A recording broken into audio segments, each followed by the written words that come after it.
بسم اللہ الرحمن الرحیم اللہم صلی علی سیدنا و مولانا محمد النبی الامی و علیہ و صحابہ بارک وسلم صلاۃً و سلامً علیک ذی الحجہ پارٹ 2 اولاد اللہم صلی علی سیدنا و مولانا محمد النبی الامی و علیہ و صحابہ بارک وسلم صلاۃً و سلامً علیک یا رسول اللہ صلی اللہ علیہ وسلم۔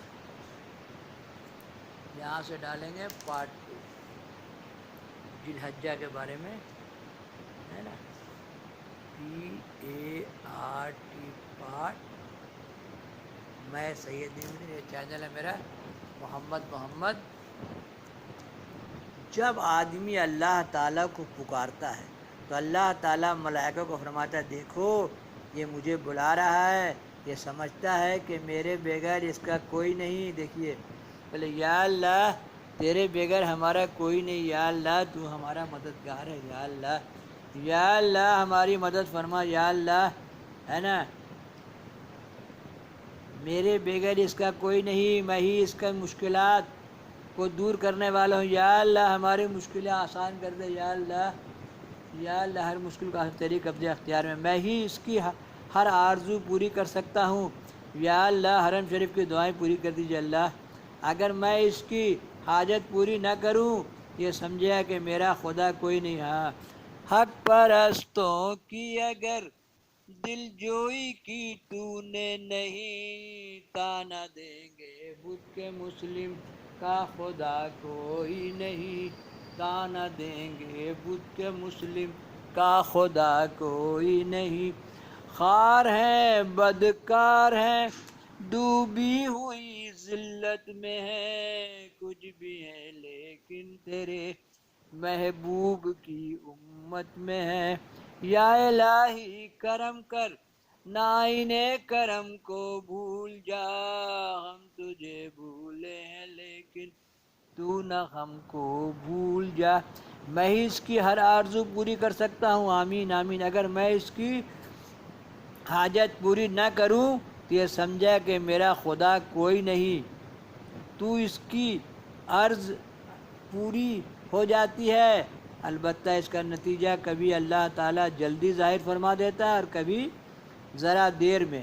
تو میرا یہ تجربہ ہے، 75 سال ہو گیا، ہم نے اپنے رب سے جو کہا ہوا تو اچھا، نہیں ہوا تو اربوں گناہ اچھا ہے، اللہ تعالیٰ غیب جانتا ہے۔ ہم آج حساب کر کے دیکھتے ہیں کہ یا اللہ جو باتیں نہیں ہوئی وہی اچھی تھی، اس لیے اپنے رب سے کہے تو اس یقین کے ساتھ کہے کہ اگر میرے لیے فائدہ مند ہے تو وہ کام ضرور پورا ہوگا۔ اللہم صلی علی سیدنا مولانا محمد النبی الامی وعلیہ وصحبہ بارک وسلم صلاۃً و سلامً علیک یا رسول اللہ صلی اللہ علیہ وسلم۔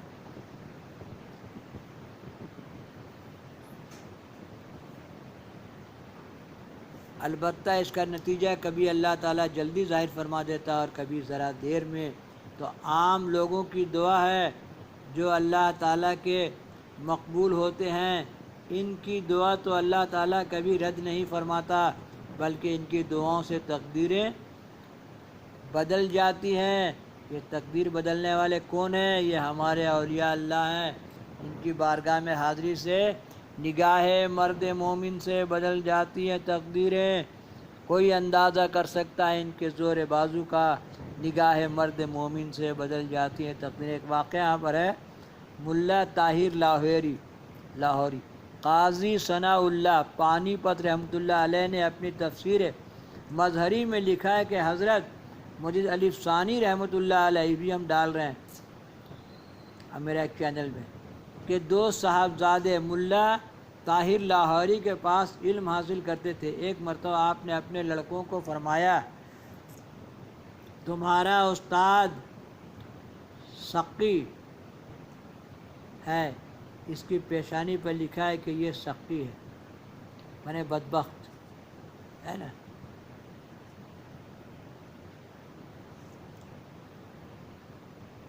یہ سقی ہے۔ شہزادوں نے عرض کیا کہ حضور آپ مقبول بارگاہ ہیں، الہی اللہ تعالیٰ کی بارگاہ میں دعا کیجیے تاکہ ہمارے استاد کی شقاوت سعادت میں بدل جائے۔ چنانچہ ایسا ہی ہوا، اور ملا طاہر لاہوری کی پیشانی پر سقی کے بجائے سعید ہو گیا۔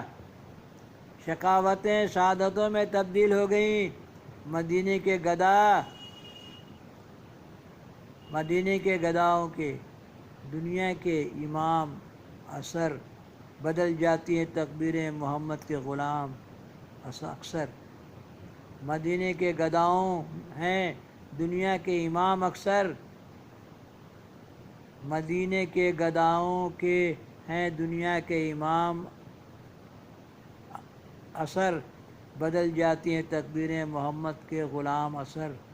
اللہم صلی علی سیدنا مولانا محمد النبی الامی وآلہ وصحبہ بارک وسلم۔ کوئی اندازہ کر سکتا ہے ان کے زور بازو کا، نگاہ مرد مومن سے بدل جاتی ہیں تقدیریں۔ اس طرح کے ہزاروں نہیں لاکھوں واقعات ہیں۔ جب اولیاء اللہ کی دعاؤں کا یہ عالم ہے تو انبیاء کی دعاؤں کی کیا شان ہوگی۔ آپ حضرت خلیل اللہ ابراہیم علیہ السلام کی دعاؤں کا یہی نتیجہ دیکھیں، اور پھر سید الانبیاء صلی اللہ علیہ وسلم کی دعائیں۔ اعلیٰ حضرت علیہ رحمہ فرماتے ہیں، عجبات نے جھک کر گلے سے لگایا بڑی شان سے جو دعائے محمد۔ توشہ ختم ہو گیا، مختصر سا کھانا اور پانی کب تک جاتا ختم ہو گیا۔ حضرت حاجرہ نے بچے کو پیار سے دیکھا تو جی بھر آیا۔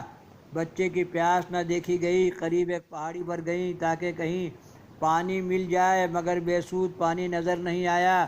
پھر واپس بچے کے پاس آئیں تو دیکھا کہ پیاس کی شدت سے پھر دوسری پہاڑی پر چڑھی، مگر وہاں بھی مقصد نہ حاصل ہوا۔ یہ دونوں پہاڑیاں جنہیں صفا و مروہ کہا جاتا ہے، ان کے درمیان حضرت حاجرہ 7 مرتبہ دوڑیں۔ آخری مرتبہ جب بچے کے پاس آئی تو عجب منظر دیکھا، جہاں اس کی ایڑیاں تھیں وہاں سے پانی کا صاف و شفاف چشمہ جاری ہے۔ اس پانی کو اچانک ظاہر ہونے سے حضرت حاجرہ کی خوشی کی انتہا نہ رہی، فوراً اللہ تعالیٰ کا شکر بجایا۔ پھر خیال آیا کہ اب تو اس بڑھتے ہوئے پانی کو روکنا چاہیے، چنانچہ حضرت حاجرہ نے اس کے ارد گرد رکاوٹ بنائی۔ پانی کو روکتے ہوئے حضرت حاجرہ کہہ رہی تھی، زم زم ٹھہر اے پانی ٹھہر۔ زمزم کا مطلب ٹھہر۔ یہی آب زمزم ہے جسے آج دنیا کے کروڑوں لوگ بطور تبرک پیتے اور لے جاتے ہیں۔ پانی نکلنے کا لیے ٹیوب ویل لگا ہوا ہے۔ پانی پینے والوں کا اتنا ہجوم ہے کہ باری نہیں آتی، مگر اس متبرک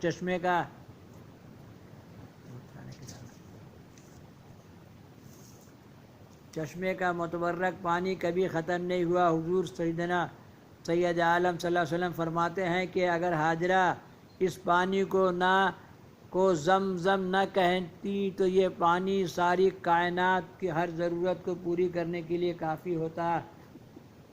یہی صفا اور مروہ ہے، جہاں حاجیوں کے لیے ضروری ہے کہ وہی طریقہ اختیار کریں جو حضرت حاجرہ نے کیا۔ اللہ تعالیٰ نے حضرت حاجرہ کی سنت کو ہمیشہ کے لیے باقی رکھا۔ پھر اللہ تعالیٰ نے اس پہاڑی کو شاعر اللہ قرار دیا۔ ارشاد ہوتا ہے، یہ اللہ کی نشانیوں میں ایک نشانی ہے۔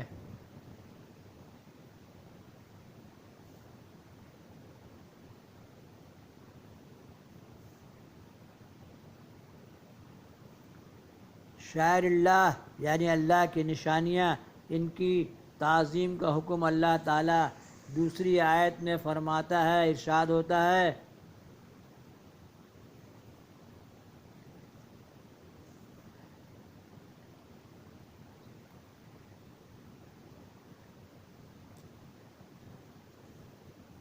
جن کے دلوں میں اللہ کا خوف ہے، اللہ کی نشانیوں کی تعظیم کرتے ہیں۔